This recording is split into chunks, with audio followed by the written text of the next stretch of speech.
And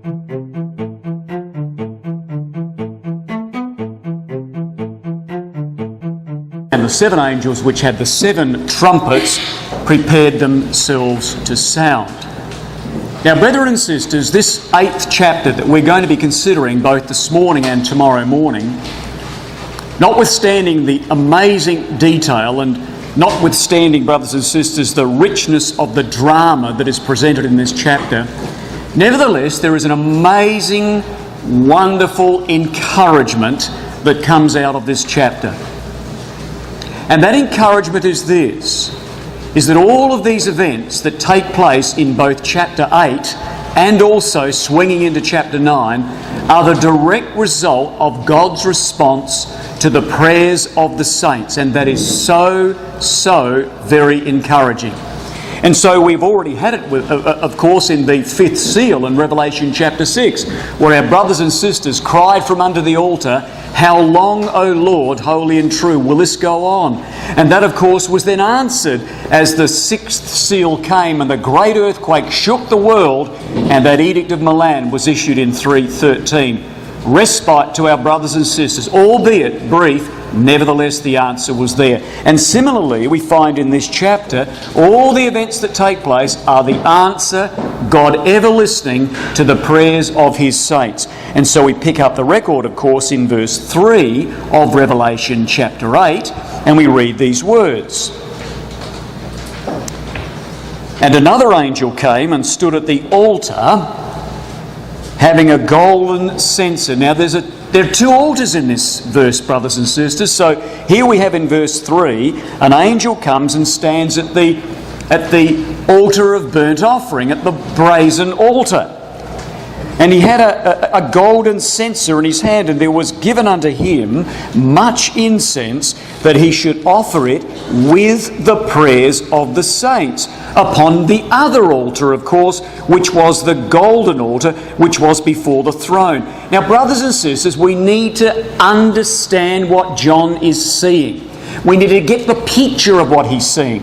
He sees an angel walk over to the altar of burnt offering and scoop up these coals and take that fire and spread those coals on the altar of incense. And as he did that, he would then flash the incense onto the altar of incense, and then the incense would go up to Almighty God. And when that incense touched the nostrils of God, then we read in verse 4, "And the smoke of the incense, which came with the prayers of the saints, ascended up before God out of the angel's hand.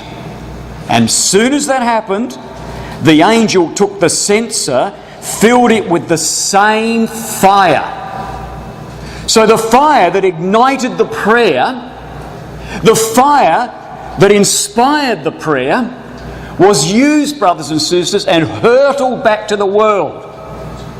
That is a swift, effective, powerful response to prayers of brothers and sisters. What a wonderful thing. And so as we go through these events, keep ever in mind that all of this event that took place historically, the power of these kings, the power of these nations, were moved by angels because brothers and sisters cried to God.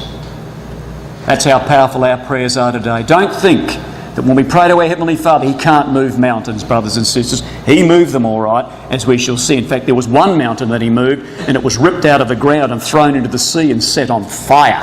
That's how powerful prayer is. Now, what I want to do this morning, before we get too much further into our studies, and something that will form a basis, brothers and sisters, well, actually, we want to look at a chart over here that will form the basis, and it will show us how important some of these things are in Revelation chapter 8. Because what we see with respect to what we've done thus far, we've tracked very quickly through these first 6 seals. And as we've tracked through them, we've seen slowly but surely the demise of the pagan Roman Empire until it was rolled away in the first great earthquake. But now we move to chapter 8 and verse 1, and we open the 7th seal. And as we open the 7th seal, brothers and sisters, we see now that the 7th seal would contain these 7 trumpets. Now, in our remaining 2 studies, we want to have a look at these last 4 trumpets. So this morning we're going to be looking at the introduction as the angels prepare themselves and look at the first wind trumpet. And then tomorrow, God willing, we're going to finish off our studies by looking at trumpets 2, 3 and 4, and then wrap up our series with some very exhortational comments as to why all of this information, all of this detail, all of this drama we have considered, why is it so important to you and I to look back hundreds of years into the past? Why is it relevant to you and me? Why is it important that we at least have some understanding of these things? And we'll look at that, God willing, tomorrow in our last study. However, what we want to do this morning as a springboard into opening up chapter 8, particularly chapter 8, we need, brothers and sisters, to get our head around this important contrasting link between the end of the sixth seal and the beginning of the seventh seal. There's an amazing contrast and a link we need to get our head around. Now, to help us getting our head around this link, this contrast between the close of that seal and the opening of the last seal, it would do us well just to do a little revision and also then to use this chart as a springboard into chapter 8. So over our studies thus far, brothers and sisters, we've got these dates up here, 312, 313, 324, 330 and 337. Dates that some of us would be very familiar with. However, what we've considered over the last few days together is that we know that Constantine came into Rome in 312. He beat Maxentius, and so now Constantine is in fact the ruler of the West, only the West at this stage. He is ruling in Rome. Two other emperors are yet to be dealt with, Licinius and Maximin. We also know in our studies that in 313 the answer to the prayers of the saints came in this wise, that both Constantine and Licinius would come together and issue the Edict of Milan, temporary respite to our brothers and sisters. But of course, all of these years that roll by from 312 through to 324, brothers and sisters, this was the chaos that existed as the earthquake was gathering momentum until finally, here, right there on that line, was the end of the sixth seal, and right there on that line was the beginning now of the seventh seal. Now we have Constantine, who is ruler of both East and West. Constantine is the ruler of the world. The world now has become Christian. What Constantine then did was in 326 AD, due to the fact that Rome was vulnerable to the barbarians, Constantine in 326 moved his capital to Byzantium, which would in 330 be renamed Constantinople. And then, as do all men, in 337 Constantine dies. Now, brothers and sisters, this section here, from the end of the sixth seal to the beginning of the seventh seal, 324 is a hallmark, and this area here, from 324 through to 337 is a period of 14 years. That is a very important time period, as you will see in the outworking of this 8th chapter. So, over here there is chaos. And brothers and sisters, over here we're introduced in Revelation chapter 8 and verse 1 to silence. And so therefore we then read in Revelation 8 and verse 1, we read these words. And we're going to come back to that chart, we're going to leave it up there, and we're going to see the relevance of those dates from 324 through to 337, that 14-year period. So in Revelation 8 and verse 1 we read these words. And when he had opened the seventh seal, there was silence in heaven, in the political heavens of the world. Previously there had been chaos in the political heavens of the world leading up to AD 324. Now there is silence in the political heavens about the space of half an hour. Now, brothers and sisters, we've got to capture what John sees. Understand this, that John has just witnessed that. And he's had his pen out. He's been watching all of these activities, and as his pen is skipping across the parchment, he can see a sun go black, and he writes it down. And then he sees a moon turn to blood, and he writes it down. He sees stars crashing to the earth, and he writes it down. He sees dragons drawing the third part of the stars of heaven, and he writes it down. He sees hurricanes ripping off figs, and he writes it down.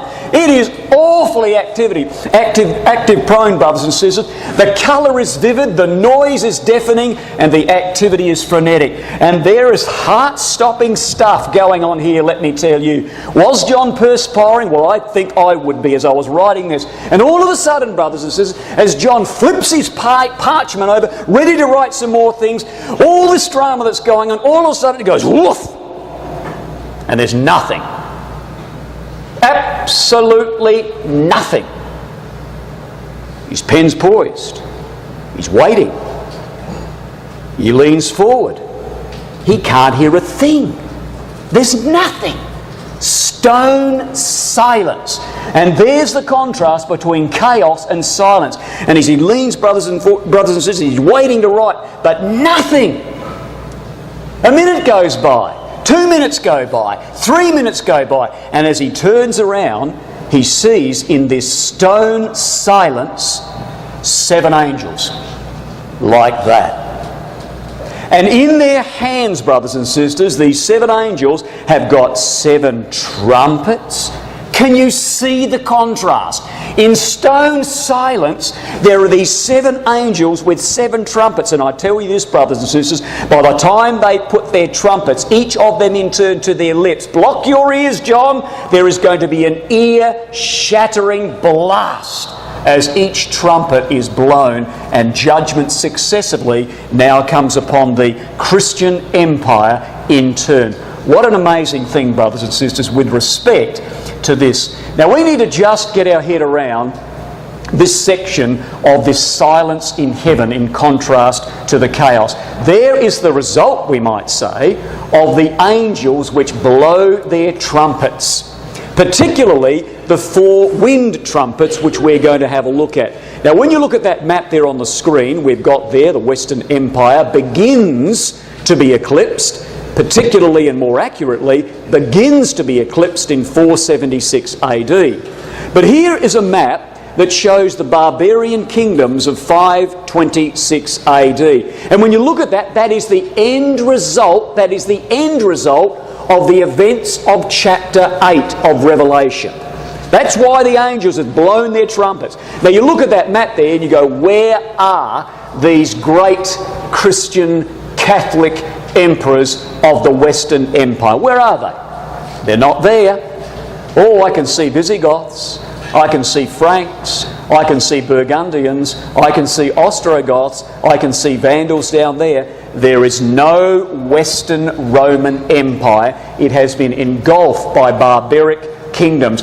Oh, well, the Roman Empire is over there in the east.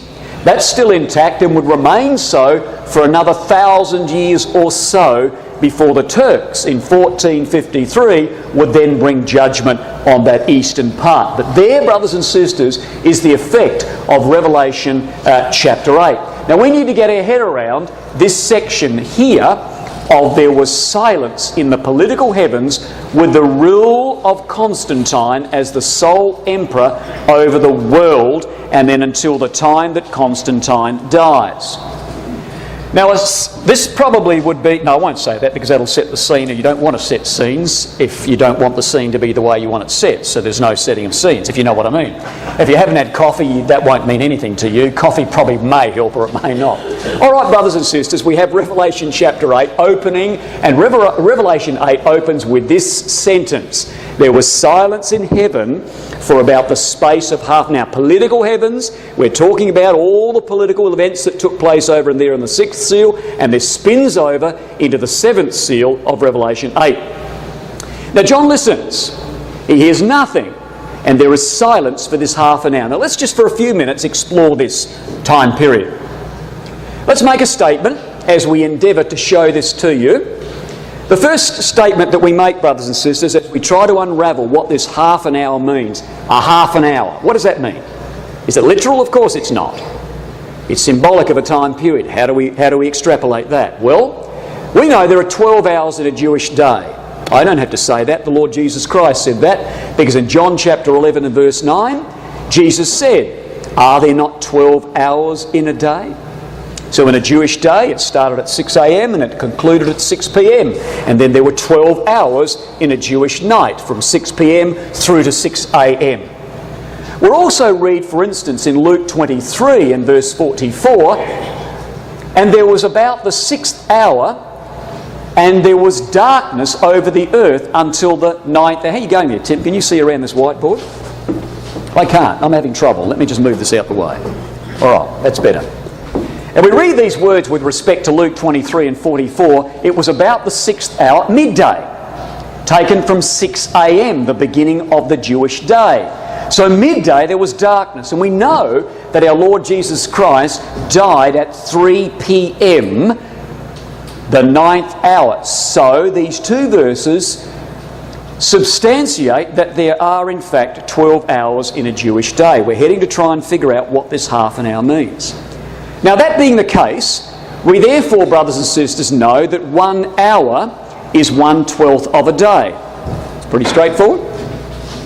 Extrapolating further on, we therefore can conclude, and rightly so, that a half an hour is a 24th of a day. That's pretty straightforward as well. A half an hour is 1/24th of a day. Alrighty, now let's apply, as we do with the Apocalypse, a day for a year principle.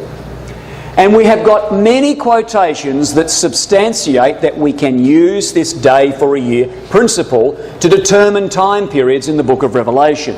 Genesis 47 and verse 9, Jacob said, "The days of the years of my life."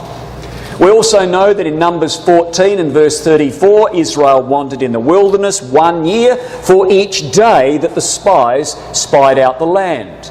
We also know that Ezekiel, a man of sign, was asked to lie on his side for numbers of days, representing the awful calamities that would befall Israel, a day for a year. A lovely quotation in Luke 13 and verse 32, where the people came to Jesus and said, "Herod is after you." And Jesus said, "You go and tell that fox that I must work miracles and cure diseases today and tomorrow, and the third day I shall be perfected." And Jesus spoke of those 3 days representing the 3 years of his ministry. So whether we look at the Old Testament or whether we look at the New Testament, we have justification for looking at a day for a year principle. Let's apply it now to this half an hour, where there was silence in heaven. If 12 hours in a Jewish day is a fact, which it is, we can extrapolate and say, well, likewise are there 12 months in a year. Notice this, day for a year, hour, month, a conversion across. That being the case, then 1 month is a 12th of a year, as is 1 hour a 12th of a day. Notice this, day for a year. So 1 hour equals 1 month on that principle, or 1 hour equals 30 days, because there are 30 days in a Jewish month. Got the idea? 1 hour, therefore, is 30 days. Therefore, a half an hour, and this is where we're coming, brothers and sisters, a half an hour is a 24th of a day, and on a day for a year principle, a half a month is a 24th of a year, or 15 days. So, 1/2 an hour on a single conversion on a day for a year principle is 15 days. Now here's the tricky bit. In the time periods of the Apocalypse, and if you haven't done this, please do it. It's a fantastic exercise. List all the time periods in the Apocalypse, and you will find, brothers and sisters, that some time periods in the Apocalypse applying a day for a year principle require a single conversion. A half an hour is 15 days. That's a single conversion. However, the context, and I'm going to write a word on the board here, which is a very important word for those of you who want to do some studies in the area of time periods in the Apocalypse. There's a very important word, and it's called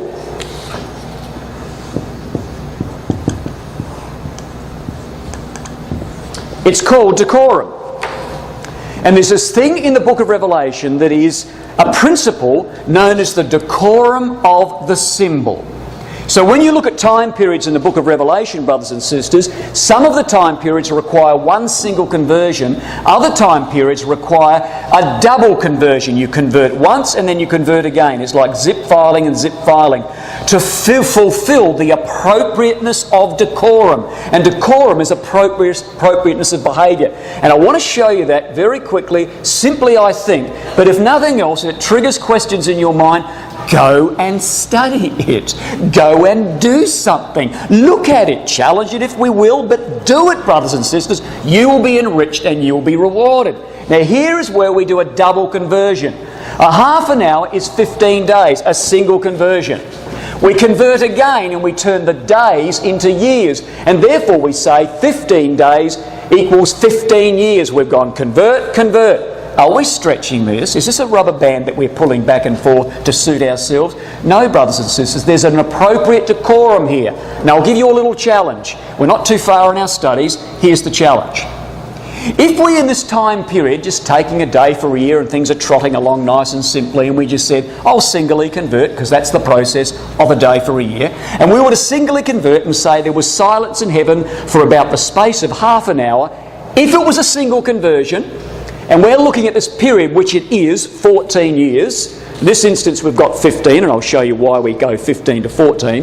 But if this was a single conversion, and only a single conversion, we'd read in Revelation 8 and verse 1, and we would read, and there was silence in heaven for about the space of what? 15 days. And we go, oh, that's pretty simple. 15 days, single conversion, day for a year, 15 days equals 15 years. So here's John, if it was going to be a single conversion, and he's riding away, and all of a sudden he flips his parchment, he's waiting for the next action and drama, and there's silence. And the silence goes on and on and on and on for 15 days. John can't stand there for 15 days, brothers and sisters, waiting for the next act to come. That is not appropriate decorum. So God then zips it back and says John can sit there and wait for half an hour. Nothing. And then he writes. That's his appropriate decorum, you see. So that's the basis now. If we went through that very quick, you've got the slides. If you haven't heard that before, go and research it. Go and look at it. Think about it. What does it really mean? Let's see how it falls into place. I love this bit because the record doesn't say there was silence in heaven for half an hour. It says about, and that is a very important word because God is saying it is not exactly 15 years or 15 days, it is about. And we therefore submit, brothers and sisters, that about ends up being 14 years of political silence following the theme and principle from the sixth seal, where it was all about political issues in the empire, and that still spills over in the political heavens in the seventh seal. So we are looking at 14 years, and there it is. Silence. And in that silence, brothers and sisters, the angels would begin to prepare to blast these trumpets. What an amazing thing. So there we are. When you look at that, silence in heaven for about the space of a half an hour, it is the 14-year period from the close of the sixth seal to the beginning of the seventh, and it would walk through until Constantine died. And I'll tell you this, when Constantine died, chaos was back again. Chaos that side, silence in there, and chaos was back when Constantine died. So in summary, this period is the peace as a result of Constantine's victory over paganism. So, brothers and sisters, on the chart there, on the screen, we have this. There is that section that we are just talking about here. There's the silence in the political heavens for that 14-year period. Over there was the chaos of the sixth seal. Let's put that up on the chart so that stays there with us. So we come over here. Here's all the chaos over here as a result of the sixth seal. And then, of course, we have the silence. And then, brothers and sisters, we looked at this verse very briefly the other day, that when you read Revelation 8 and verse 5, there are thunderings and lightnings. The chaos is back in verse 5. Alrighty, enough of that. How are the heads? Pretty good. Some will be saying, I need to work on this. Some will be saying, I'm not so sure. That works for me. Please go and look and study and research it. See how amazing it really is, brothers and sisters. Alrighty. Now here's something that really also becomes a fundamental principle as we launch into chapter 8. You will notice, brothers and sisters, as we walk through chapter 8, there is this constant theme that pops up through chapter 8 called the third part. I want to highlight that in a minute. Now what happened is when Constantine moved his capital from Rome to Byzantium, later to be called Constantinople in 330, when Constantine in AD 326 moved the seat of his empire to Byzantium, from this time the empire was divided into three parts. That really does set the scene for chapter 8. One third was the Latin West. They spoke Latin, as the name suggests, and their Catholic religion was based on the structure of Diocletian, the pagan emperor. Diocletian, diocese, you hear the echo from pagan Rome into the Catholic system. Over here we had another third part called the Hellenic East. Over in this part of the empire they were Greek speaking, their religion was very philosophical. This was the area where all the debates between Athanasius and Arius raged. Is Jesus a god? Is Jesus a man? All the infighting of the bishops of Antioch, of Nicomedia, of Constantinople and the like. And then you have here, brothers and sisters, this third of the empire, which is called the Hellenized East. The people that lived in this area were superficially Greek. Very easily swayed, of course, when the Saracens swarmed out of Arabia, through Palestine, and swarmed up here through North Africa, easily converted these superficial Greek people. Alrighty, now there are our three sections of the empire, just so happens to be there when Revelation 8 brings out this idea of the third part. Well, let's look at it. Here's an excellent little exercise again as far as colouring in is concerned. Now we're looking at the four-wind trumpets. And when we have a look at these four trumpets, brothers and sisters, there they are in Revelation 8.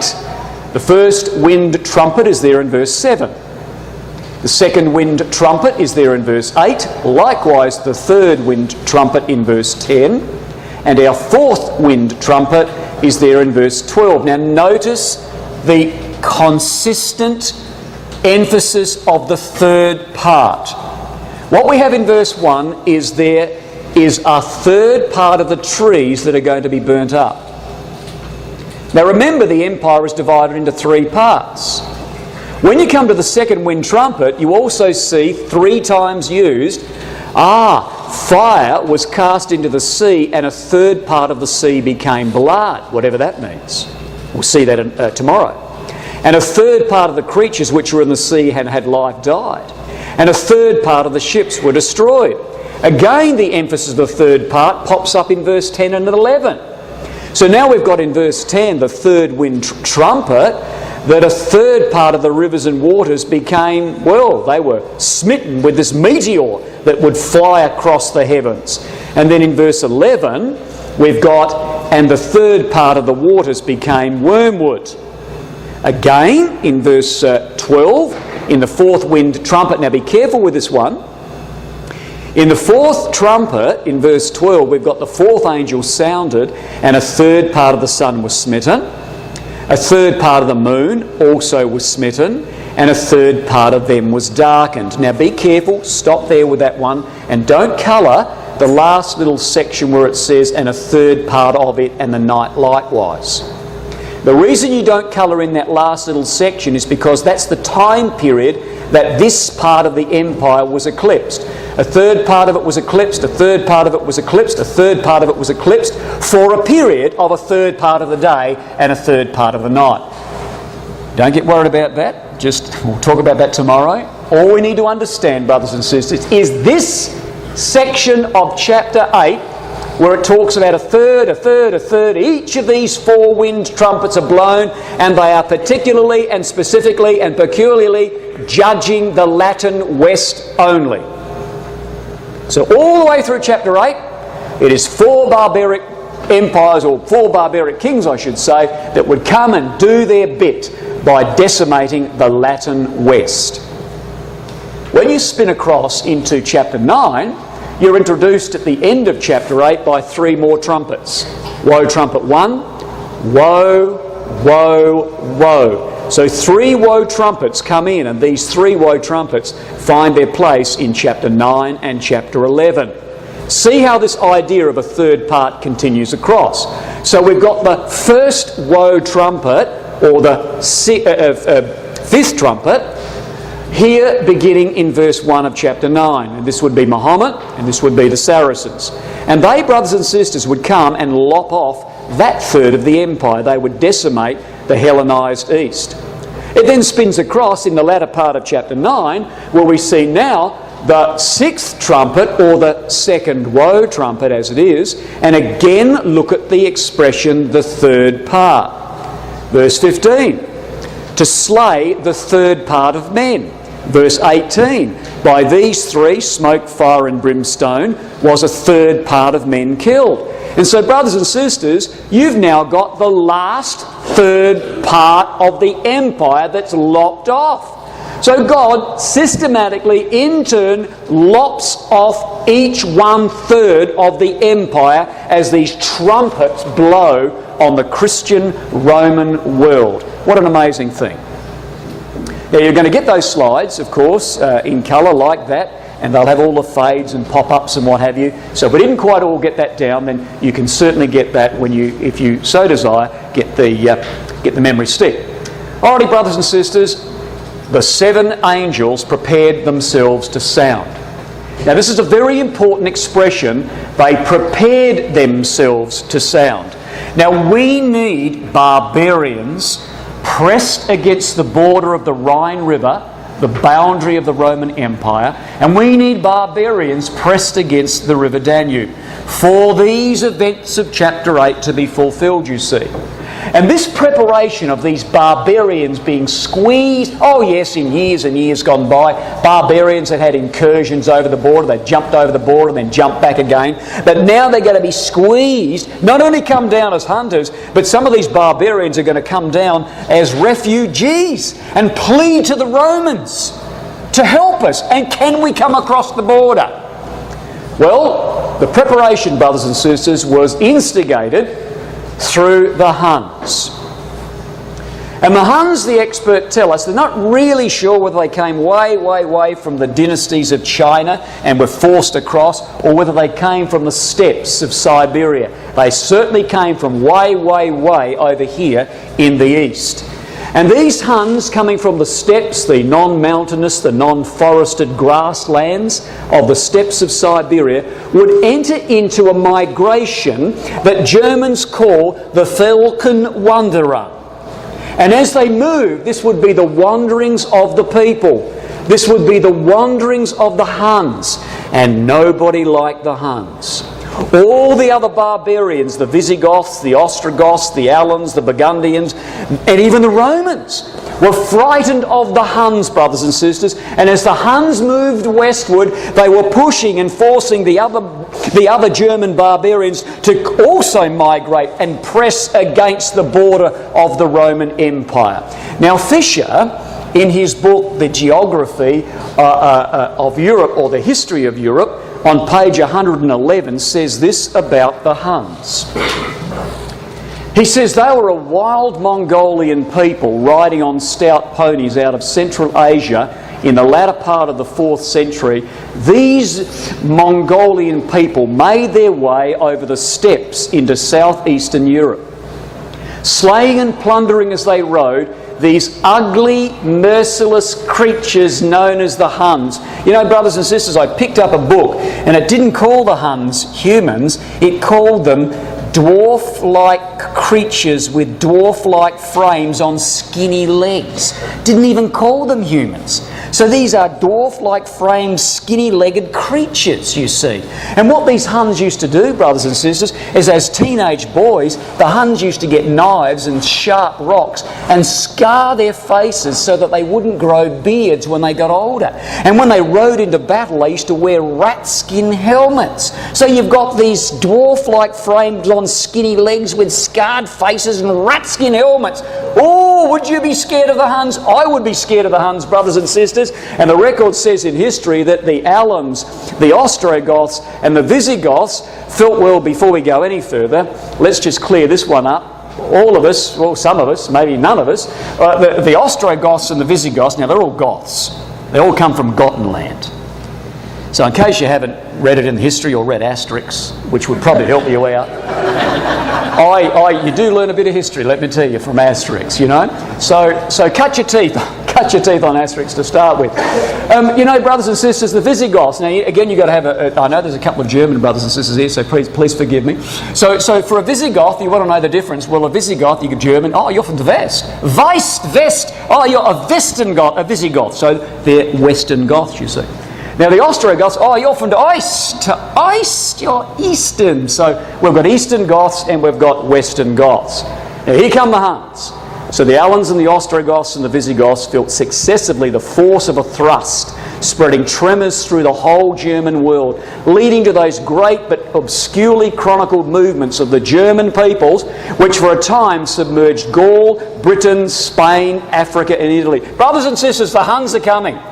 Now I tell you what, these Huns might have been ugly as sin they were. They might have been ugly, brothers and sisters. They might have had scar faces. They might have had dwarf-like frames on skinny legs. They might have wore rat skin helmets, but I tell you what, it was something about them that the whole world were in admiration of, and that was they could ride. They could ride horses like nobody else could ride. They could actually, brothers and sisters, read a book on their horse, 10 volumes. They could eat a dinner on the horse, 3 courses, 5 courses. You know what it's like. I've seen you eat 8 courses. So here they are on their horses eating all this food. And the Huns could sleep on their horse. They fell asleep on their horses for hours, if not days, as they rode in, brothers and sisters. They were awful people, and they were preparing the way that the trumpets might blow. And so we then begin the first trumpet. Good, time is going well. We're only doing the first trumpet in this section. So, we read therefore in Revelation chapter 8 and verse 7, these words, the preparation is taking place. Now it's the time for the first wind trumpet to blow. So, verse 7, Revelation 8. And the first angel sounded, and there followed hail and fire mingled in blood, as it should be. And they were cast upon the earth, and a third part of trees, note that, a third part of trees first, and then the grass was burnt up. Now we could go to a number of Old Testament quotations to look at this idea of hail and fire. A good quotation would be Isaiah 28. Let's have a look at it, brothers and sisters.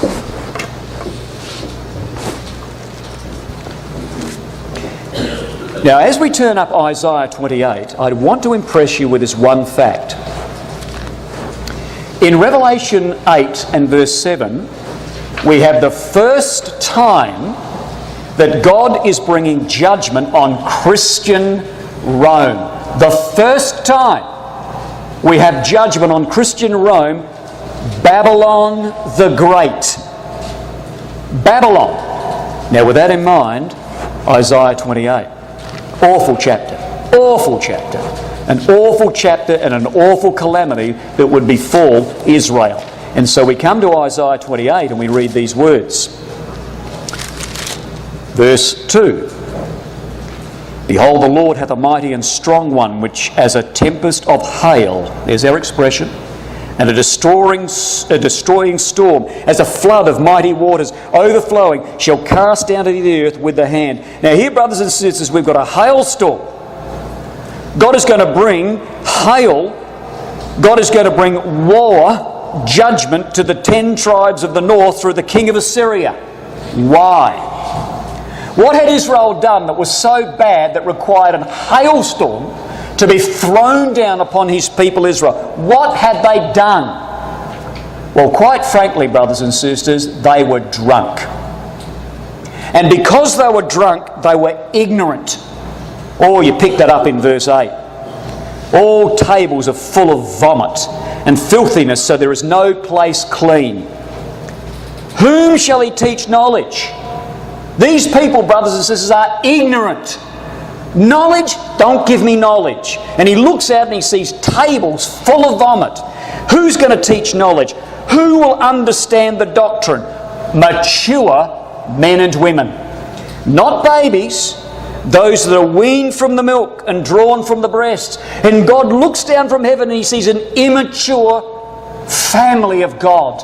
He sees babies walking around, brethren and sisters, not grown men. Oh, listen to the song these people are singing. Precept must be upon precept, precept upon precept, line upon line, line upon line, here a little and there a little. You know, brothers and sisters, Rotherham puts this in prose. This verse in verse 10 is a drunkard's song. And there you've got the people of Israel, they're staggering around like that, there's places full of vomit, they're staggering around, they're drunk, and they're going, oh, who's going to teach us the Word of God? Don't give me too much of the Bible. I just want milk. Don't upset my life. Don't give me meat. I don't want to study the Scriptures. And because of that, brothers and sisters, they were drunk with the doctrine of Babylon. In Isaiah's day, Ephraim had corrupted them through the doctrine of Babylon, and the effects were devastating. Look at verse 17. Here were the effects that came upon God's people, and look at the connection to Revelation 8, you see. Judgment, verse 17. This is the effect of ignorance through drunkenness of the doctrines of the day. Judgment also will I lay to the line, and righteousness to the plumber. Here's your expression: the hail shall sweep away. Notice this: the refuge of lies. The waters shall overflow the hiding place. Here were the people of God, supposedly, who had now found a refuge in a lie. Babylon. Falsehood became the people of God's hiding place because of Babylon. That's 2 Thessalonians chapter 2. When the man of sin would come, God would send a strong delusion that they might believe a lie. Oh, brothers and sisters, that's just touching the surface. Do ourselves a favour. Look at the connections between this section and the section, of course, in Revelation chapter 8. Well, we don't have time for that, but all we do, probably a minute. Yeah, that's okay.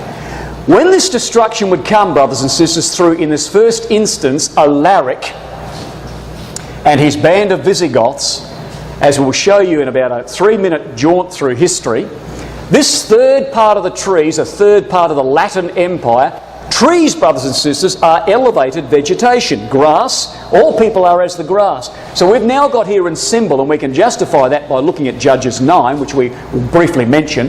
So a third part of the tree, so Alaric is going to come down and deal with the leaders and rulers of this Christian empire, and then all of the common people in the Latin West are going to feel the devastation of the ravages of this barbarian from the north. We don't need to turn it up, but you know Judges 9 pretty well, I think, and you certainly would know Judges chapter 8. Do you remember Judges 8 where the people went to Gideon and said, "Would you be our king?"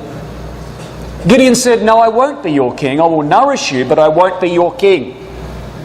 And so therefore there was a man, Abimelech, who was the son of Gideon to a concubine, and Abimelech really wanted to be the king.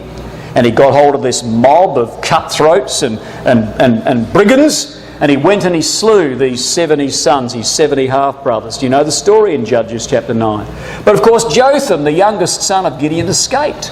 And when he escaped, he then scrabbled up on top of Mount Gerizim, and he looked down and he uttered a parable as the men of Millo and as the men of Shechem were assembled around Abimelech, and they're about to make him king. And Jotham screams down from the top of Gerizim and said, "To the men of Millo and the men of Shechem, you trees."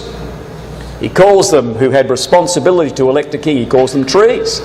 He said, "You went to the vine and he wouldn't be your king, that was Gideon. You went to the olive tree, he wouldn't be your king, that was Gideon. You went to the fig tree, he wouldn't be your king, that was Gideon. But you went to the bramble, which was Abimelech." So you see in Judges chapter 9, brothers and sisters, trees are elevated men in responsibility. Well, this is what Alaric's going to do to the Catholic system, or the West, the third part. So, just to wrap up our study, let's just show you how this works and show you an amazing thing that's mentioned as far as history is concerned, and really the angels just tapping some of these historical writers on the back and saying, make sure you put that word in there. You'll see what I mean. Now, brothers and sisters, the Visigoths, there's Alaric, first wind trumpet. Now, don't think that the Visigoths, when they first came down, were these great big scary things that had these big helmets with horns coming out and they're out to kill everybody in their path. You know, to start with, it wasn't like that. These Visigoths were just farmers. They just wanted to be left alone. They had families, they had children, they just wanted to just pasture. They just wanted to just do their own thing, worship their own pagan gods, look after their children, and they were living around this area here. But the Huns were coming. And the Huns were going to create awful devastation to the Visigoths. The Huns would take them as slaves, you see. And so this forced the Visigoths to come down to this area and to be pressed against the Danube River. And as they were being pressed, they had to make a choice. We're Visigoths, we've got kids, we've got wives. What are we going to do? We're going to stay this side of the Danube River and we're going to risk the brutality of the Huns and be taken into slavery? Or will we come across the Danube River and appeal to the Christian Romans? Now, if we do that, we're going to have to be subservient to the Christian God. We're going to have to be subservient to the Roman Emperor. We're going to have to walk and work in the Roman army and be subservient to people over us who are Romans. What do we do? Well, of course, there's no choice. They couldn't stay there and be absolutely devastated by the Huns, and so they came across. Well, they appealed to the emperor, the Christian emperor in Constantinople, the Emperor Valens. And they said to the emperor, can we come across, please? We'll come across, we'll behave ourselves. And the Emperor Valens said, yes, you can, but he showed his authority. The Emperor Valens said, you can come, you group can come, you group can stay on the other side. He was just showing that he was in charge and just to lay the line in the sand. Besides which, brothers and sisters, if Valens had too many Visigoths coming across, he'd have to feed them. And if he had too many Visigoths coming across, they could usurp and they could rebel. So he only let a few come across. And so a few brothers and sisters came across. But Valens said, stay there. Don't go wandering around the place. Stay just over the river. We'll feed you. You can come into our army and we'll look after you. Well, they didn't. It was awful. These were asylum seekers. These were refugees. And they came across, brothers and sisters, and the captains and the generals of the army on the River Danube treated them like absolute animals. They didn't feed them. What they did was they went around trying to find as many stray dogs and wild dogs as they could, these Romans, and they cut them up and they were giving pieces of dog meat to the Visigoths in exchange for their children as slaves.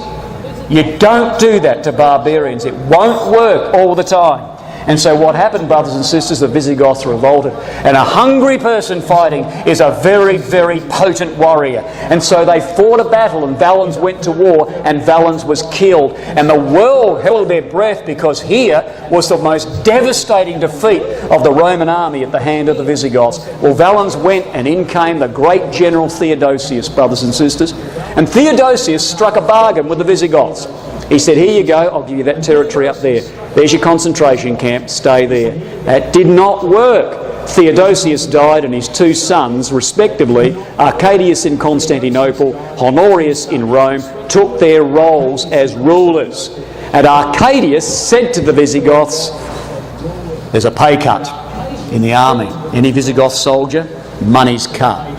And besides which, no promotion for Visigoths. And Arcadius was going to starve them to death and get rid of them once and for all. Well, they revolted, brothers and sisters, and they grabbed Alaric at this stage, whacked him on top of their shield, and in come the Visigoths to Constantinople to get him. Well, they couldn't take Constantinople. It was impregnable at this stage. So they were all pumped full of adrenaline. So around about face went the Visigoths, and they went charging into Macedonia. And when they did, they hit a brick wall. And the brick wall was a great general called Stilicho. He was half a barbarian. He knew how to deal with barbarians. And so he kicked the barbarians, the Visigoths, out, brothers and sisters. Well, a few years later, Alaric's back in 402 and he's come into Milan. Guess what? Stilicho's there. He's everywhere. And so Stilicho kicked them out. Well, Stilicho, brothers and sisters, was a tall poppy. You know, tall poppy in a vase, stands out. Best thing to do is to make the vase look even, trim him off, snip him off. Well, his own men bumped him off. The only man that could control barbarians, brothers and sisters, and they bumped him off, and that let the floodgates go. In came a swarm of barbarians in 406. Alaric wasn't there. He was over here waiting, and in he came. So, brothers and sisters, he came down to Milan, then he came down to Rome in 408. For the first time in 800 years, Rome had barbarians banging at her gate. And Alaric sat around the city and waited and waited and waited. And inside the city of Rome, the people starved and starved and starved, and they began to eat their children. That was Jerusalem in AD 70 revisited. What the Romans did to the Jews, Alaric was now doing to the Romans. And the people said, "What are you doing here?" And he said, "I need money, I need land, I need pasture, I need recognition, give it to me." So they threw a whole pile of money at him and he went away. The year later he was back again in 409. They said, "What are you doing here?" He said, "I didn't get the recognition, I didn't get the land, you're treacherous. You've been treacherous to the Visigoths for decades. I want recognition, I want farmland, I want my children and families to grow up in peace." Well, they gave him more money and said, "Go over there." He went away and he came back the next year in 410. They said, "What are you doing here?" He said, "I want more." And they said, "We've got none to give you." He said, "Well, I'll stay." And brothers and sisters, when he finally took Rome, did Alaric, when he finally took Rome, it wasn't like in AD 70 where they climbed over a staircase of dead bodies that had been thrown out of a city. Someone in Rome had opened up a gate and let the Goths in. You don't tell me the angels were working? Oh, yes they were. An angel whispered to somebody in Rome and said, at midnight, "Open the Salarian gate." There were angels there, brothers and sisters. Look at this. Here's Gibbon's Decline and Fall of the Roman Empire. That's what he says about Alaric. Alaric marched to the gates of Rome. At the hour of midnight, the Salarian gate was silently opened. And the inhabitants of Rome were awakened by the tremendous sound of the Gothic trumpet. Trumpet? This is the first wind trumpet of the apocalypse, brothers and sisters. And Alaric himself said this about himself. He was an Arian Christian, didn't believe in the Trinity. Alaric said, "It is not of mine own will that I do this. There is one who forces me on and will not let me rest, bidding me spoil Rome." What an amazing thing, brothers and sisters. That's just the surface of it all. And we don't have time to read through this. And all we read in Revelation and chapter 8 is the first angel sounded, and there followed hail and fire mingled in blood, and they were cast upon the earth, and the Latin third, the rulers of the Latin third, and all the people of the Latin third were burnt up by this barbarian that was fed up with the treachery of Christian Rome. What an amazing thing. Well, God willing, tomorrow morning we finish our study, and we'll finish on an exhortational note, brothers and sisters. We draw all these things together, but tomorrow we'll look at the last 3 wind trumpets under the heading, "The Western Empire is Eclipsed." Thank you. Empire is eclipsed. Thank you.